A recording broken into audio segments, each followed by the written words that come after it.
நாம ஆட்சிக்கு வந்து சரியா 40 நாள் ஆகுது. அதுக்குள்ள என்ன செஞ்சீங்கன்னு கேக்குறாங்க. ஒரு லிஸ்ட் ஒன்னு சொல்றேன் கேளுங்க.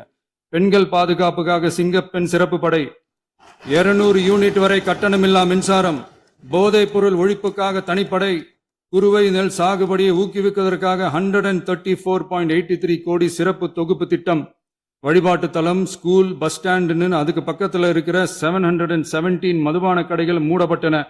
அங்க வேலையில் இருந்தவர்களுக்கு வேறு கடைகளில் வேலை, கவனிக்கப்படாமல் விடப்பட்ட அம்மா உணவகங்கள் புதுப்பிக்கப்பட்டன. பத்திரப்பதிவு துறையில் பகல் கொள்ளைக்கு ஃபுல் ஸ்டாப் வைக்கப்பட்டுள்ளது. வருகையில்லா ஆவண பதிவு முறை கொண்டு வர உத்தேசிக்கப்பட்டு செயல்பாட்டில் உள்ளது.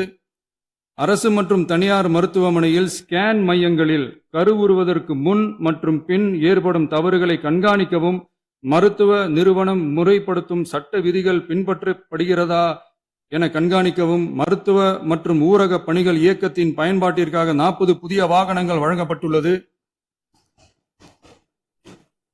கூட்டுறவு வங்கியின் ஏழை எளிய மக்கள் வாங்கிய கடனுக்கு முதல் முத்தாய்ப்பாக ரூபாய் 2045 கோடி தள்ளுபடி வழங்கி ஆணையிடப்பட்டுள்ளது.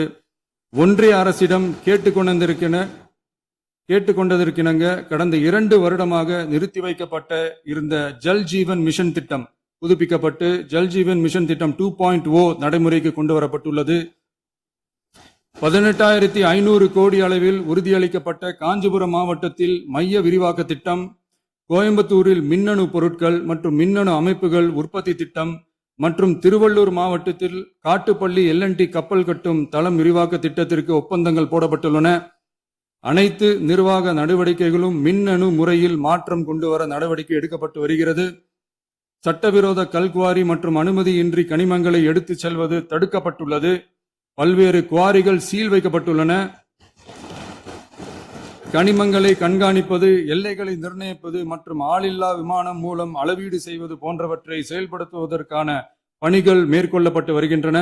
அனைத்து துறைகளிலும் அலுவலர் தலையீடு இல்லாமல் லஞ்ச லாவண்யமற்ற தமிழகத்தை உருவாக்க அனைத்து நடவடிக்கைகளும் முடுக்கிவிடப்பட்டுள்ளது. இதெல்லாம் சாம்பிள் தான், இன்னும் இருக்கு. இந்த வெறும் 40 நாளுக்குள்ளேயே இவ்வளவு செஞ்சிருக்கோம்னா இனி வர்ற நாட்கள்ல கொஞ்சம் கொஞ்சமா படிப்படியா ஸ்டெடியா உழைச்சி லஞ்ச லாவண்யம் இல்லாத, ஊழல் இல்லாத, பெண்களுக்கு பாதுகாப்பான, சுதந்திரமான, டிரான்ஸ்பரண்டான தமிழ்நாட்டை நம்ம சொந்தங்களான தமிழக மக்களுக்கு தர்றது தான் நம்மளோட ஒன் அண்ட் ஒன்லி டார்கெட். கண்டிப்பா அதை நிறைவேற்றியே காட்டுவோம். 8 கோடி மக்கள் நம்மளோட இருக்கிறப்போ ஏங்க அதை செய்ய முடியாது?